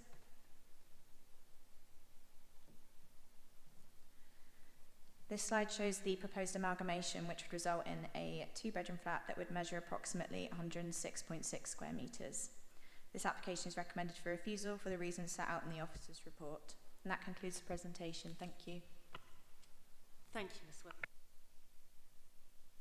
So once again, Mr. Newland, you've got 3 minutes to address the committee whenever you're ready. Hello again. I won't take 3 minutes of your time. So just one repeat. So I feel like I have to apologise for the lack of information I gave you. It was simply at the time of the application, there was one policy in place that allowed amalgamation of 2 units to create a family unit if it was 170 square metres or less. And that was purely the driving force for these applications from a heritage benefit. What's different about this one is that the ground floor flat at 43 square metres, 37 square metres is the minimum sizing for a studio flat, 52 square metres is the minimum sizing for a 1-bedroom flat. So in this case, this flat is slightly undersized for a 1-bedroom flat. Otherwise, it's exactly the same as before, and I'd be very interested to hear your discussion about what I go back to my client to say, is there a heritage value to override amalgamation if he puts in an amazing application for a whole building? But the floor is yours. Thank you very much. Thank you. Any questions?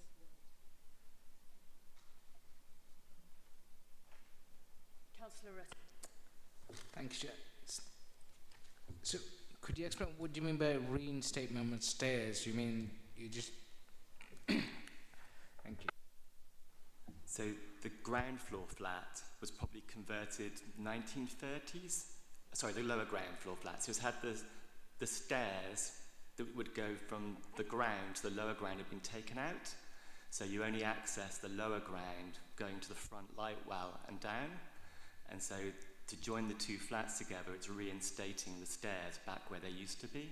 And that's the only thing we're proposing to change, because we hadn't done any sort of due diligence in terms of listed building heritage value. It was, as I said before, a quick application to try and meet the policy deadline. And presumably flat A and flat 1 are smaller as compared to flat 2 and 3? Yes, flat 1 is the smallest. Right. That's the ground floor flat. Right. It just has more of the corridor to come into the house, so that's why it's smaller.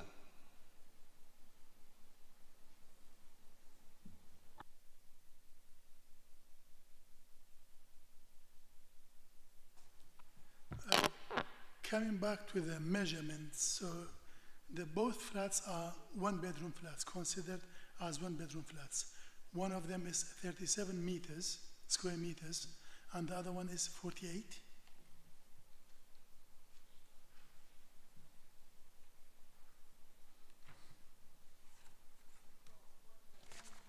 It's the lower ground is 62 square meters. That's 10 square meters over a 1-bedroom, and the ground floor is 43 square meters. So, and the minimum sizing is 52 for 1-bedroom, or 37 for a studio flat, 39 if it has a bath rather than a shower room. Okay, thank you.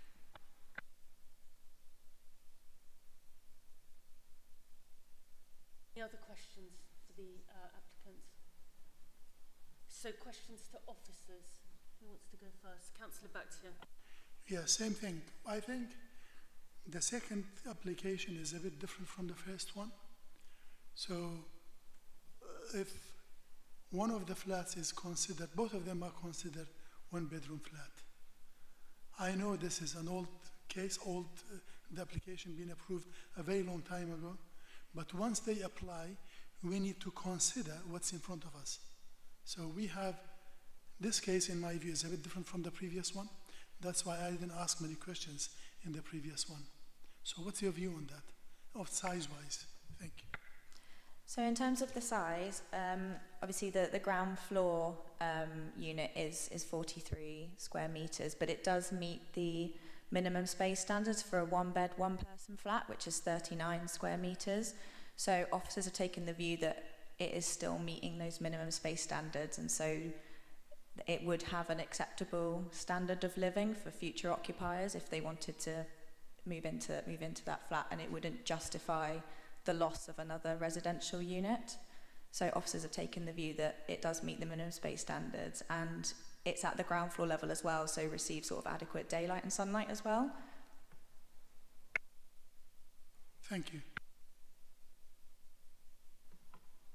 So just to double check on that, the 50 square meters is for a one-bedroom flat for 2 people and 39 for 1 person. So it does comply? Yes, that's correct. Okay. And just another question, which was raised by Mr. Newland. Is there any benefit in terms of the heritage for reinstating the staircase that was originally in this building? It is a benefit, but it wouldn't be such a great benefit to outweigh the loss of the units, given we have such an overwhelming need for housing in the borough. Any other questions for Gabby? So I'm slightly confused. So with the first application, the amalgamation would have resulted in more, a higher occupancy. Is that correct? But with this one, it doesn't? Or So this application would result in a 3-bedroom flat, whereas the other one would have resulted in 5 bedrooms. But members obviously have to consider this application separately from the previous one. But the starting point is the policy H01, which prevents any amalgamation. So this application is directly contrary to that policy. wouldn't create more bedrooms than the number that already exists between the two of them, if that makes sense. It's not creating a new bedroom. It's just amalgamating.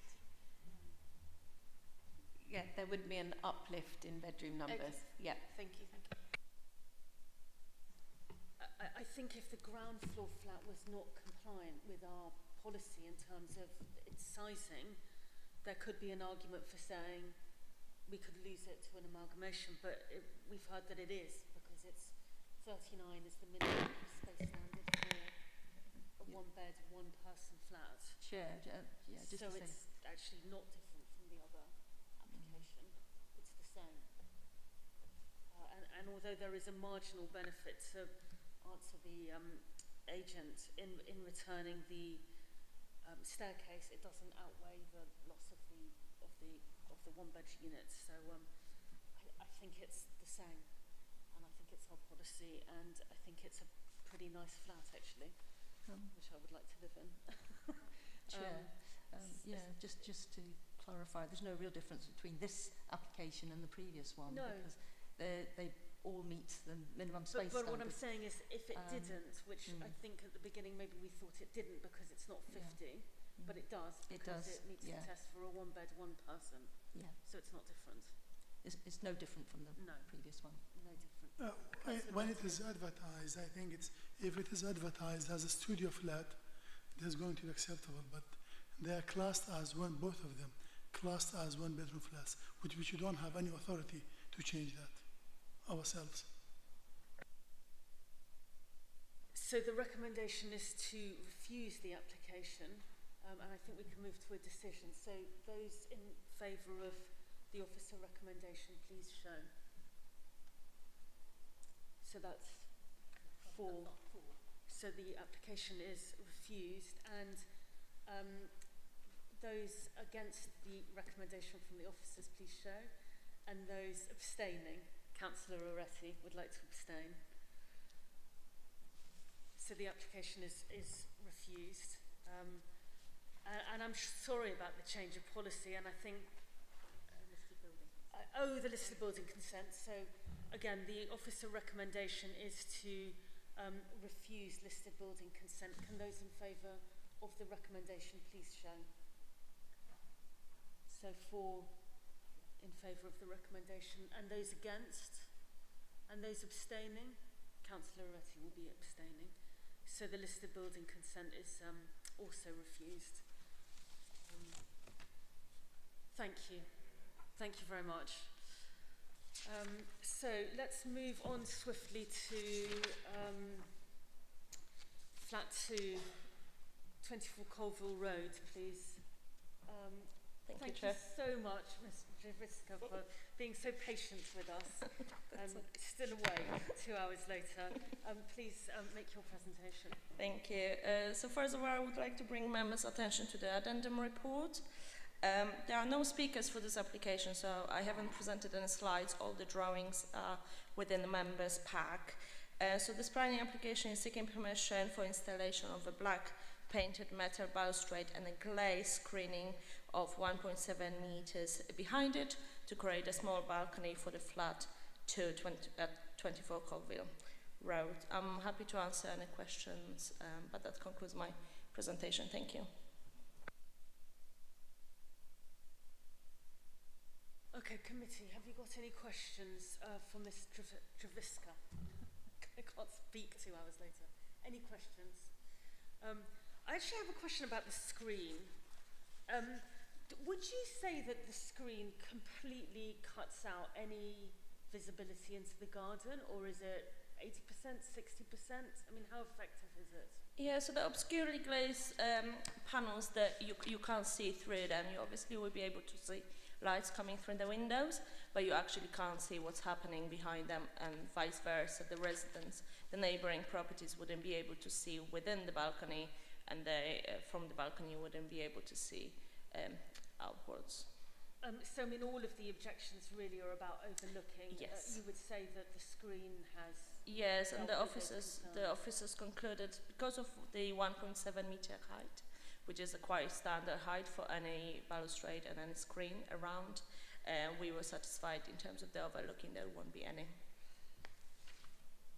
And I think the answer is enforcement, but what if they decided to make the roof terrace without the screen, or screen which was not in line with what is proposed here? What happens then? Yes, you are correct. That would be an enforcement issue, because there's a condition that they have to comply with the approved plans, but let me just double check. I believe there's a condition. Yes, so the condition 5 talks about the being obscurely glazed, and then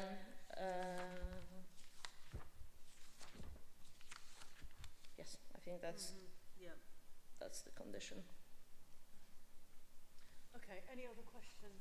Can we move to a decision? The officer recommendation is to approve this application. Can those in favour please show? Thank you. So that is unanimously approved. Let's move on to Highlever Road, please, the windows. Thank you. Yes, I'll be presenting this one as well. Again, I would like to bring members' attention to the addendum report. There are, again, no speakers, so I haven't done the presentation, but the planning permission is sought for the replacement of the front windows. There have been amended plans received during the course of the application to omit the replacement windows at the rear and to the side elevation. So this application is only seeking planning permission for the replacement of the front windows. And members probably seen from the numbers of objections, majority were regarding the rear and side windows. And that concludes my presentation. Thank you. So I do have a question about this one as well. It seemed that a lot of the objections were about UPVC windows, which seemed to be a misunderstanding or misinterpretation of the application. couldn't really understand. why Yes, I that's- believe there might have been some errors on the drawings, but there is a condition stating that the windows have to be timber. It's a condition 4, that the windows have to be framed in white painted timber. So did that confusion arise because of the applicant's drawings? Or? I believe so, but I can't really confirm that, but I believe so. Okay. So it seems to be fairly uncontroversial then. Yeah. Okay, so I think we can move to a decision on that one as well. The officer recommendation is to approve the application at 105 Highlever Road. Can those Councillor Bactia? Is it a UPVC or No. timber? No. Timber. Timber, clear. Okay. No. I think it's a misunderstanding. So the recommendation is to approve the application. Can those in favour please show? Thank you. So that one is approved as well. Thank you, Ms. Javiska. I think that's you done. So we will move back. I've got the King's Road Oh, as you've well. got King's Road as well. Okay, so we'll move straight on to King's Road then. Please make your presentation to the committee. Perfect, thank you. So I would like to draw members' attention to the addendum report, and I would also like to clarify that 196 and 222 King's Road are not within the conservation area. So there are 3 applications in front of members tonight, this evening. The planning application listed building consent for 224 and 226 King's Road, which you can see outlined in red on the slide, and the planning application at 196 and 222 King's Road, which is outlined in blue. So you can see they're quite in close proximity. So the planning application listed building consent at 224 and 226 King's Road are seeking permission for a change of use over ground and lower ground floor level to a public house with associated works, and the application at 196 and 222 King's Road is seeking permission for a change of use from a public house to a retail unit. The application is seeking land swap, so the public house from 222 King's Road would go to 224 and 226, and retail would go the other way. There would be a section 106 linking those 2 sites together to ensure that the pub use would not be lost within the vicinity of both sides. And given the proximity, the recommendation is to grant planning permissions and listed building consent subject to section 106. I'm happy to answer any questions. Thank you. Committee, do you have any questions for Ms. Professor? No questions. Well, you know, I've got a comment, not a question. I think the fact that we've just demolished this old pub is not really great, to be honest, but given that it's gone, I guess this is the next best thing. So the recommendation is to approve the, what would you call it, land swap application? The land swap. You'll have to do 3 separate applications. So how do we do it? Application? Just take the planning application for 224 to 226. I mean, they have to be considered together, obviously. But, Yeah. So just vote on the planning permission. Planning permission for 224 to 226. Bearing in mind the land swap. Bearing in mind the land swap. So the recommendation is to approve. Can those in favour please show? So that one is approved. And the listed building consent for that one. And listed building consent for 224 to 226. Recommendation is to grant listed building consent. Those in favour please show. So that one is approved. And then the land swap, the change of use. 196 to 222. 196 to 222 change of use. So that's Linked to the land swap at 224 to 226. Recommendation is to approve. Can those in favour please show? So that one is approved as well. That's 3. Thank you very much. And then the last one is the medical centre at Hogarth Road. Gabby. Thank you, Chair. This is an application for planning permission for the inclusion of new entrance steps to the entrance of the health centre in addition to the existing entrance ramp and the replacement of the existing handrail on the ramp. This is a council-owned application, so it's been heard at committee with there being no objections. There are no registered speakers for the case, so there's no presentation. The application is recommended for approval, subject to conditions for the reasons set out in the officer's report, and the drawings are included in the pack for members to see. And that concludes the presentation. Thank you. Thank you very much. Any questions? Seems to be an improvement. So the recommendation is to approve the application. Can those in favour please show? Thank you very much. So that one is approved. Thank you. And that concludes our business for this evening. Thank you very much, committee. And see you tomorrow.